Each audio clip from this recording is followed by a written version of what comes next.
बहुत अच्छे। सबसे अच्छी बात यह कि सलमान साहब जो अंगूठा है वही ठेंगा है। देखिए यहाँ अभी हमारी बहन ने बात की कि यूपी में जो है डर है बाबा जी का। बिल्कुल डर है, क्योंकि जिस तरीके से हमने देखा कोविड में जो माइग्रेंट मजदूर थे, किस तरीके से वो पैदल चले, उनके पाँव पे छाले पड़ गए। वो शायद योगी जी के डर से ही जो है दिल्ली से वहाँ, और कोई जो हमने अरेंज की थी, प्रियंका गांधी जी ने बसें अरेंज की थी, उनको रोका गया। तो इनसे क्या आपने बसें अरेंज करी कि उसमें वोटर भर के आएंगे, उसमें आपके लीडर भर के जा रहे हैं? नहीं, हमारे नहीं जा रहे हैं, हमारा तो 1 लीटर गया, इनके तो 10 लीटर निकल गए। अब जाएंगे, निकल गए। उल्टी गिनती तो इनकी शुरू हो गई, बुरे दिन तो इनके आ गए, हमारे तो अच्छे दिन आ गए। अब देखिए, मैं एक चीज जानती हूँ कि पिछले 2 साल से हम कोरोना की मार झेल रहे हैं, और उत्तर प्रदेश के अपने आप में एक देश है, 25 करोड़ की आबादी वाला है। और मजदूरों का विषय उठाया तो मैं कहूँगी भारतवर्ष में स्किल मैपिंग कर मजदूरों को सबसे ज्यादा उनको प्लेसमेंट देने वाला अगर कोई राज्य रहा है तो वो उत्तर प्रदेश रहा है। कोटा में हमारे जो विद्यार्थी थे, स्टूडेंट्स थे, वहाँ पे जो कोचिंग कर रहे हैं, तो उत्तर प्रदेश के ही मुख्यमंत्री सबसे पहले ऐसे मुख्यमंत्री थे जिन्होंने इंतजाम कराया, बसें लगवाई और उन बच्चों को अपने अपने घर पहुंचवाया है। और ये मुख्यमंत्री खुद कोरोना से ग्रसित हुए, ठीक होते ही लोगों के बीच में चले गए। ना तो अखिलेश जी थे, ना मायावती जी थी, कोई भी नहीं लोगों के बीच में जा रहा था। हमारे योगी महाराज जो है लोगों के बीच में जा रहे थे। ये वो सरकार था नहीं, फिर तो बाहर के विदेशी मुल्कों ने मदद की योगी जी की। मैं आपके बीच जिन में मुसलमानों को दिन रात आप गाली निकालते हैं, उन्होंने मदद की। फिर देखिए, मुसलमानों को हम गाली नहीं निकालते हैं, पर जो मुसलमान हिंदुओं के ऊपर वार करेगा तो उसके खिलाफ हम बोलते हैं। मुसलमानों के खिलाफ हम कब बोलते हैं? वार कर रहा है, कौन कर रहा है? नहीं, निजामी साहब गलत आप बताइए ना, कौन कर रहा है वार? आपने यही हिंदुओं को डरा के रखा है। जनता पार्टी मुसलमानों के खिलाफ नहीं। आप तो आज हैं, आज कैसे खतरे में पड़ गया हिंदू? 70 साल हिंदू खतरे में नहीं था, आज कैसे पड़ गया? आप हिंदुओं के खिलाफ हैं, अगर हम मुसलमानों के खिलाफ हैं तो नहीं। जब मैंने आप ये लोगों के बीच में हिंदू मुसलमान करके अपने जो ऐसी बात कारनामे उनको छुपाना चाहते हैं। किशोर जी, मैं एक चीज ये कहूंगी कि ये सरकार वो सरकार है जिसने करोड़ों छतें दी गरीबों को, करोड़ों शौचालय बना दिए। एक सेकंड, मैं आपके बीच में नहीं बोली थी, ठीक है? 2 टाइम का राशन लगातार अभी भी दिया जा रहा है। जितनी स्वास्थ्य की सुविधाएं हैं वो दे रहे हैं। ट्रिपल टी का जो पैटर्न है जो कोरोना को हैंडल करने का, उसकी प्रशंसा विदेशों तक में हुई है। तो जनता है, सब जानती है। लड़की हूं मैं, लड़ सकती हूं। बलात्कारियों के साथ खड़े होने वाला राजनीतिक दल हमें ना पाठ पढ़ाए। अच्छा, देखिए, बीजेपी ये कह रही है हमारा ये चलेगा, हमारा नुकसान हो गया। सपा भी कह रही हमारे ये चलेगा, नुकसान हो गया। कांग्रेस कुछ नहीं कह रही। बोले हमारे को कोई फर्क नहीं पड़ता, हमारे पास कुछ था ही नहीं, क्या नुकसान हो? हाँ वही तो। लेकिन बहुत बड़ी पार्टी। अब सुनिए, आरपीएन सिंह साहब हमको परसों मिले, तुरंत पार्टी छोड़ते ही। तो मैंने पूछा उनसे, आप पार्टी क्यों छोड़ा है? तो उन्होंने कुछ तथ्य बताए, फैक्ट में आपके सामने रख रहा हूं। ऐसे ही जितिन प्रसाद ने छोड़ी, ऐसे ही ज्योतिरादित्य ने छोड़ी, और अब केवल सचिन पायलट और प्रमोद तिवारी बचे हैं। तो गाना सुनाया जा रहा है, क्या है? आरपीएन सिंह बोले कि जहां एक मैडम का हुक्म चला करता था, पुत्र चुनावों में ही लॉन्च हुआ करता था, जहां रोज वोटों का विध्वंस हुआ करता था, जहां सभी के ऊपर एक वंश हुआ करता था, छोड़ आए हम वो गलियां, छोड़ आए हम वो गलियां, जहां झूठ का केवल पक्ष हुआ करता था, माँ बेटे में से ही अध्यक्ष हुआ करता था, इस घर की खेती में फसल हुई बर्बादी, भगवे को थी गाली, प्यारे थे उन्मादी, तुष्टिकरण के बादल जहां घिरा करते थे, बटला हाउस पर भी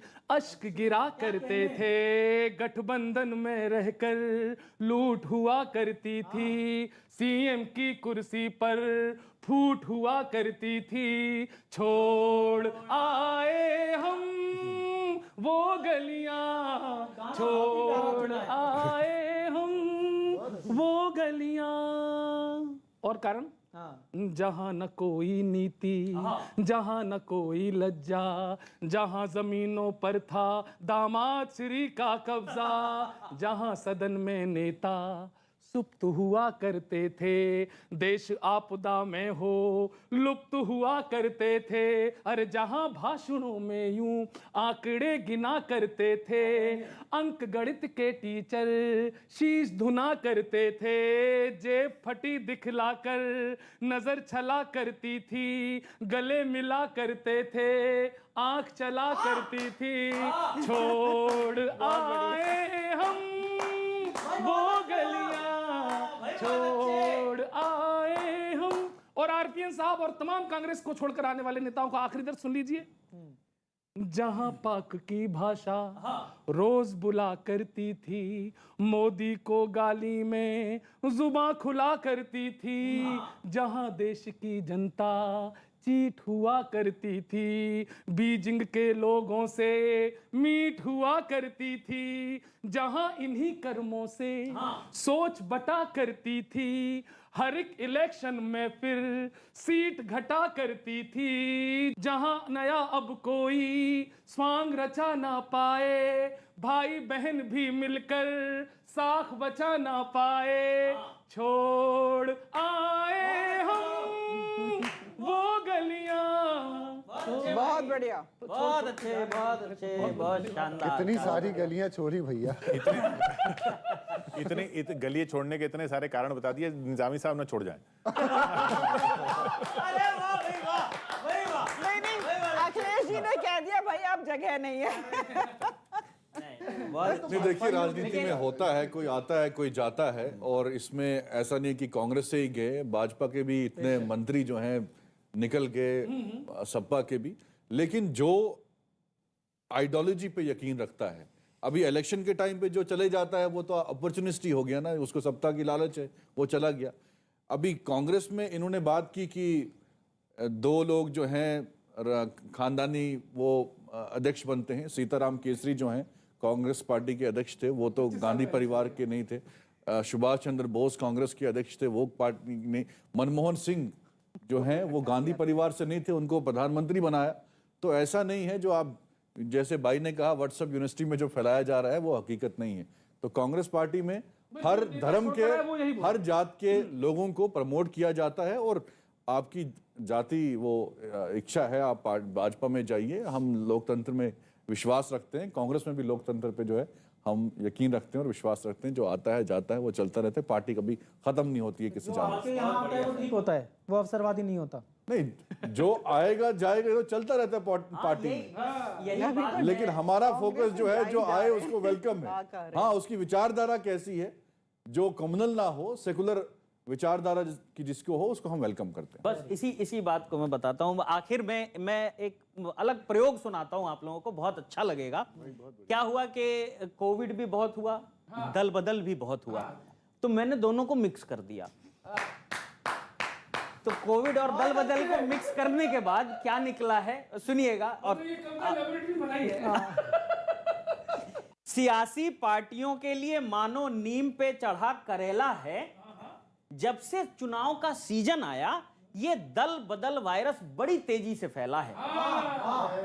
ये दल बदल वायरस बड़ी तेजी से फैला है, बिना किसी भेदभाव हर पक्ष को तनाव दे रखा है। कोई दल अछूता नहीं, इसने सभी को लपेटे में ले रखा है। इसने सभी को लपेटे में ले रखा है। और सुनना के पिछले कुछ दिनों से लीडरशिप की बात सच्ची न लगना, पार्टी में दम घुटना, विचारधारा अच्छी न लगना, अपमान और उपेक्षा के भाव हर क्षण हैं, और टिकट न मिल पाना इसके खास लक्षण हैं।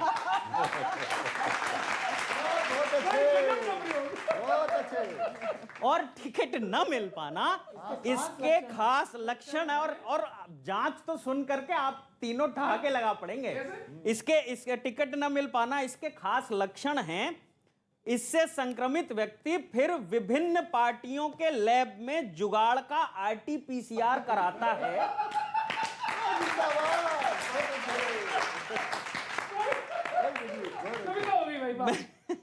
इससे संक्रमित व्यक्ति फिर विभिन्न पार्टियों के लैब में जुगाड़ का आरटीपीसीआर कराता है और जहां से रिपोर्ट पॉजिटिव आई वो व्यक्ति अगले चुनाव तक उस पार्टी में भर्ती हो जाता है।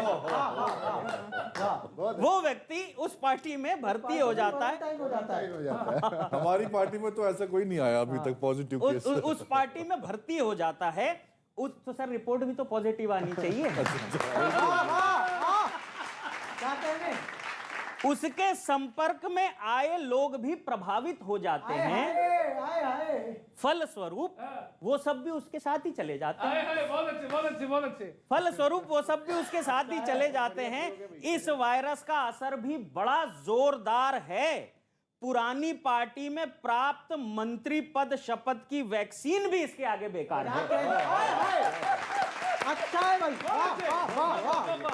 पुरानी पार्टी में प्राप्त मंत्री पद शपथ की वैक्सीन भी इसके आगे बेकार है। सामान्यतः इस वायरस ने दल ही छुड़वाया है। सामान्यतः इस वायरस ने दल ही छुड़वाया है, पर एक आधा उदाहरण तो परिवार तक छोड़ने का आया है। एक आधा उदाहरण तो परिवार तक छोड़ने का आया है। खैर, अब तो तारीखों और अधिकतर प्रत्याशियों की घोषणा हो गई। लास्ट मिनट में दूसरा तरीका अपनाना पड़ेगा। लंबी जांच का समय तो बचा नहीं, अब जुगाड़ के लिए रैपिड टेस्ट कराना पड़ेगा। पांडे के लिए बहुत अच्छे। तो खैर ये तो 10 मार्च को पता चलेगा कि किसको वर्क फ्रॉम होम मिलता है। अगले हफ्ते फिर मिलते हैं इसी चैनल पर, इसी कार्यक्रम में, और फिर कोशिश करेंगे लपेटने की, क्योंकि 10 तारीख तक ही टाइम है, उसके बाद तो हमें लपेटा जाना है।